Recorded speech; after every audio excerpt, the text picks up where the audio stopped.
इस महिला पुलिस अफसर को मजदूरी क्यों करनी पड़ी?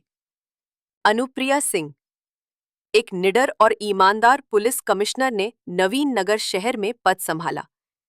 तभी उनके पास एक गुप्त शिकायत आई। कॉन्ट्रैक्टर विक्रम मेहरा सरकारी निर्माण परियोजनाओं में गरीब मजदूरों की मजदूरी हड़प रहा था। मजदूर महीनों से सड़कें और इमारतें बना रहे थे, लेकिन उन्हें पैसे नहीं मिले। बहाना था बजट की कमी। अनुप्रिया ने कोई जांच शुरू करने के बजाय खुद मजदूर बनने का फैसला किया। उन्होंने फटी सलवार कमीज पहनी, सिर पर दुपट्टा डाला और निर्माण स्थल पर सच्चाई जानने पहुंची। निर्माण स्थल पर मजदूरों ने उन्हें बेबस औरत समझा, जो रोटी के लिए मलबा ढो रही थी। कोई नहीं जानता था कि वो शहर की कमिश्नर थीं। वह दिन भर मलबा ढोती और मजदूरों से बात कर सच उजागर करती। 4 दिन तक सबूत इकट्ठे किए, फिर 5वें दिन विक्रम मेहरा के सामने जा खड़ी हुई। गरीबों की मजदूरी लौटाओ, उन्होंने कहा। विक्रम हंसा। तू कौन होती है? जा, जो करना है कर ले। नवीन नगर की सुबहें उदास थीं। सूरज की किरणें कंक्रीट के जंगल में धूल भरी हवा के साथ मिलती थीं। अनुप्रिया की आंखों में कठोरता और करुणा का मिश्रण था। उनकी मेज पर अपराध की फाइलें थीं, लेकिन उनका मन उन गरीबों की अनसुनी कहानियों में भटकता था। यह समर्पण उनके पिता, एक ईमानदार क्लर्क, से मिला था, जो कहते थे, कुर्सी की ताकत नियत में होती है। किसी गरीब का आंसू पोंछ सको, वही कमाई है। एक शाम सिपाही ने बताया कि रामकिशन नाम का बुजुर्ग मिलना चाहता है। 70 वर्षीय रामकिशन, एक रिटायर्ड शिक्षक, कांपते हुए बोले, बिटिया, नई कमिश्नर ईमानदार है, इसलिए आया। विक्रम मेहरा हमारी मजदूरी खा रहा है। मजदूरों को धमकियां मिलती हैं। उन्होंने एक मैली डायरी दी, जिसमें बकाया मजदूरी के नाम थे। अनुप्रिया ने वचन दिया, हर मजदूर को हक मिलेगा। अनुप्रिया जानती थीं कि आधिकारिक जांच से विक्रम सबूत मिटा देगा। उन्होंने मजदूर बनकर सच्चाई जानने का फैसला किया। इंस्पेक्टर हरविंदर सिंह ने कहा, मैडम ये खतरनाक है, लेकिन अनुप्रिया अडिग थीं। उन्होंने फटी सलवार कमीज पहनी, हाथों पर मिट्टी मली और निर्माण स्थल पहुंची। वहां गरीबी और निराशा थी। वो मजदूरों में शामिल हो गई। पहले दिन उनके हाथों में छाले पड़ गए, लेकिन वो डटी रहीं। दोपहर में मजदूर पेड़ की छांव में रोटी खा रहे थे। अनुप्रिया ने लक्ष्मीबाई, एक बुजुर्ग महिला से बात की। यहाँ पैसे नहीं मिलते बिटिया, लक्ष्मी ने कहा। सीता, एक युवा विधवा ने बताया, मेरा बेटा बीमार है, लेकिन दवा के लिए पैसे नहीं। अनुप्रिया का दिल कट गया। शाम को मुंशी हरिया फर्जी रजिस्टर में अंगूठे लेता था। अनुप्रिया ने देखा ये संगठित लूट थी। चौथे दिन लक्ष्मी धूप में गिर पड़ी। हरिया चिल्लाया, नौटंकी मत करो। अनुप्रिया ने उसे डांटा और लक्ष्मी को छांव में ले जाकर रोटी दी। इसने उन्हें मजदूरों की नजर में नायिका बना दिया। औरतों ने बताया कि विक्रम के गुंडे रात में धमकाते हैं। 5वें दिन अनुप्रिया के पास सारे सबूत थे, गवाह, फर्जी रजिस्टर और मजदूरों का दर्द।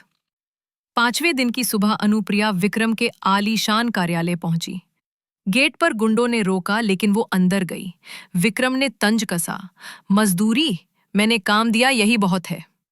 अनुप्रिया ने दुपट्टा हटाया। उनकी आंखों में फौलादी चमक थी। मैं नवीन नगर की कमिश्नर अनुप्रिया सिंह हूं। तेरा हर गुनाह मेरी आंखों में कैद है।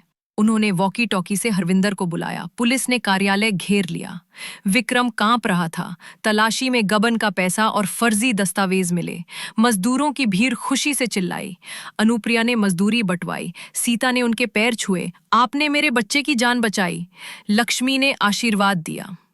अनुप्रिया ने एक मरते समुदाय में उम्मीद बोई, लेकिन विक्रम बस एक प्यादा था। असली जड़ें म्युनिसिपल कॉरपोरेशन में थीं, जहां पार्षद महेंद्र राठौर का राज था।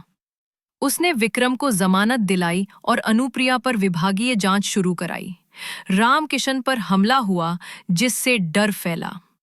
अनुप्रिया ने कसम खाई कि वो इस भ्रष्ट तंत्र को तोड़ेंगी।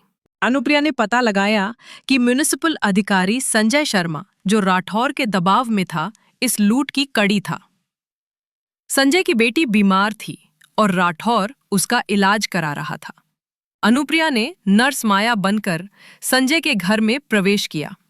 वो उनकी बेटी की देखभाल करती और सबूत इकट्ठे करती। एक रात संजय टूट गया। उसने राठौर के काले कारनामों की पेनड्राइव दी। तभी राठौर अपने गुंडों के साथ संजय के घर पहुंचा। उसने संजय की बेटी पर पिस्तौल तानी। अनुप्रिया ने चतुराई से टेबल लैंप से राठौर का हाथ मारा, पिस्तौल छुड़ाई और बच्ची को बचाया। हरविंदर की कमांडो टीम ने घर घेर लिया। अनुप्रिया ने पहले से ट्रांसमीटर छिपाया था। राठौर को हथकड़ी लगी।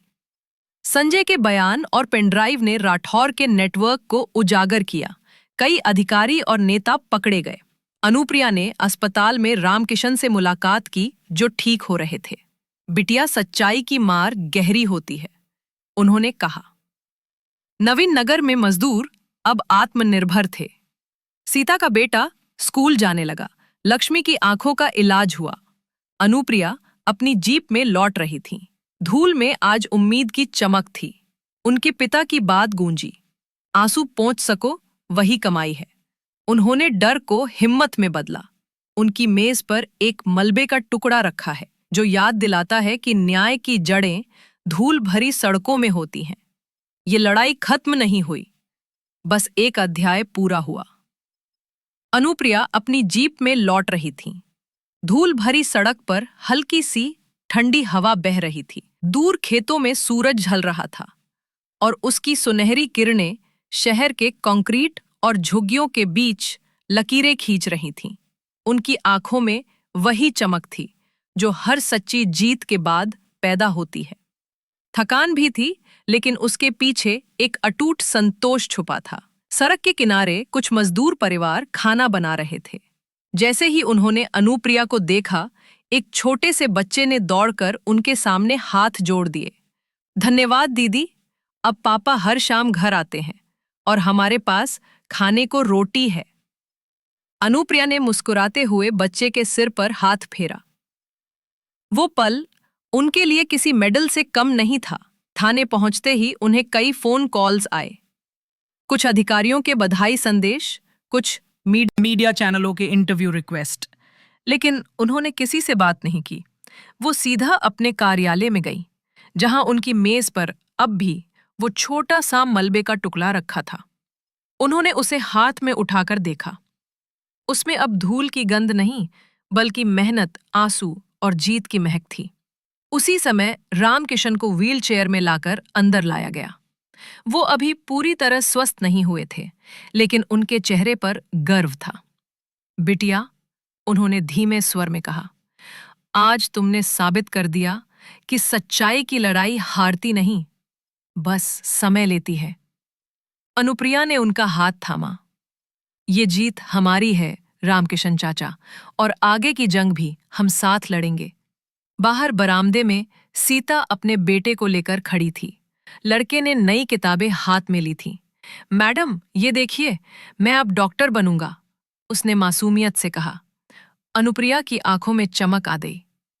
तुम डॉक्टर बनोगे और फिर किसी को पैसों की वजह से इलाज से वंचित नहीं होने दोगे।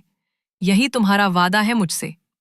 शाम ढलते ढलते हरविंदर फाइल लेकर कमरे में आया। मैडम, ये देखिए, पास के जिले में भी मजदूरों का पैसा महीनों से रोका गया है। वहां एक ठेकेदार और कुछ नेता मिले हुए हैं। अनुप्रिया ने फाइल खोली, पन्ने पलटे और गहरी सांस ली। सिस्टम कभी खुद नहीं बदलता हरविंदर, उसे बदलने के लिए कोई आगे बढ़ना पड़ता है। वो उठी, धीरे धीरे अपनी टोपी उठाई और सिर पर लगाई। उनकी वर्दी का कॉलर उन्होंने सीधा किया और खिड़की से बाहर सड़क पर नजर दौड़ाई। शहर की रोशनी जलने लगी थी, लेकिन उन रोशनी के बीच भी कई घर अंधेरे में थे। चलो, अगला मोर्चा इंतजार कर रहा है, उन्होंने सख्त लहजे में कहा। जीप का इंजन गरजा और वो फिर निकल पड़ी। पीछे रह गया उनका कार्यालय, मजदूरों की हंसी और वो मलबे का टुकड़ा, लेकिन वो टुकड़ा अब उनके दिल में हमेशा के लिए बस गया था। रास्ते में हरविंदर ने पूछा, मैडम, आपको कभी डर नहीं लगता? इतने बड़े बड़े लोग आपके खिलाफ हो सकते हैं। अनुप्रिया ने हल्की मुस्कान दी। डर तो लगता है हरविंदर, लेकिन मैं डर को हिम्मत में बदलना सीख चुकी हूं, और जब तक ये वर्दी मेरे कंधों पर है, कोई भी गरीब अपनी मेहनत की कीमत से वंचित नहीं रहेगा। दूर क्षितिज पर रात का अंधेरा फैल रहा था, लेकिन उस अंधेरे को चीरते हुए अनुप्रिया की जीप की हेडलाइटें आगे का रास्ता रोशन कर रही थीं, बिल्कुल वैसे ही जैसे वो खुद अपने शहर के लिए करती थीं। क्योंकि उनके लिए न्याय कोई फाइल, कोई केस या कोई पद नहीं था, वो एक मिशन था जो उनके खून में बहता था। और ये मिशन तब तक खत्म नहीं होगा जब तक हर मजदूर की हथेली में उसकी मेहनत की पूरी कीमत नहीं होगी। समय बीतता गया और नवीन नगर अब बदल चुका था। अनुप्रिया की मेहनत से शहर में नई परियोजनाएं शुरू हुईं, सचमुच की, जहां मजदूरों को समय पर मजदूरी मिलती थी और उनके बच्चों के लिए स्कूल और अस्पताल बने। रामकिशन अब शहर की एक सम्मानित आवाज बन चुके थे। वे मजदूर यूनियन के सलाहकार थे और हर बैठक में अनुप्रिया के संघर्ष की कहानियां सुनाते। सीता का बेटा, जो कभी बीमारी से जूझता था, अब स्कूल में टॉप करता था और उसकी आंखों में डॉक्टर बनने का सपना चमकता था। लक्ष्मीबाई ने अपना छोटा सा घर बना लिया, जहां वो अन्य महिलाओं को सिलाई सिखाती थीं, ताकि वे आत्मनिर्भर बन सकें। लेकिन अनुप्रिया रुकी नहीं। पास के जिले में उन्होंने फिर से जांच शुरू की। इस बार उन्होंने स्थानीय लोगों को साथ लिया, रामकिशन जैसे बुजुर्गों को, सीता जैसी महिलाओं को। ये अब सिर्फ उनकी लड़ाई नहीं थी, ये पूरे समुदाय की लड़ाई बन चुकी थी। ठेकेदार और नेता पकड़े गए और न्याय की लहर पूरे राज्य में फैल गई। अनुप्रिया को राष्ट्रीय स्तर पर सम्मान मिला, लेकिन उन्होंने कभी घमंड नहीं किया। उनके कार्यालय में अब भी वो मलबे का टुकड़ा रखा था, एक यादगार जो बताता था कि असली ताकत धूल भरी सड़कों से आती है। एक दिन जब अनुप्रिया अपने पिता की पुरानी डायरी पढ़ रही थीं, तो उन्हें एहसास हुआ कि उनका मिशन अब पूरा हो चुका था। नहीं, पूरा नहीं, बल्कि एक विरासत बन चुका था। शहर के बच्चे अब अनुप्रिया की कहानियां सुनकर बड़े होते थे और वे जानते थे कि ईमानदारी और हिम्मत से कुछ भी संभव है। अनुप्रिया ने अपनी जीप रोकी, आसमान की ओर देखा और मुस्कुराई। सूरज उग रहा था, एक नई सुबह ला रहा था, उम्मीद से भरी, न्याय से चमकती। और इस तरह अनुप्रिया सिंह की कहानी खत्म नहीं हुई। वो हर उस इंसान में जीवित रही जो गलत के खिलाफ खड़ा होता है, क्योंकि न्याय की जंग कभी थमती नहीं, वो बस नए चेहरों और नई कहानियों में जारी रहती है।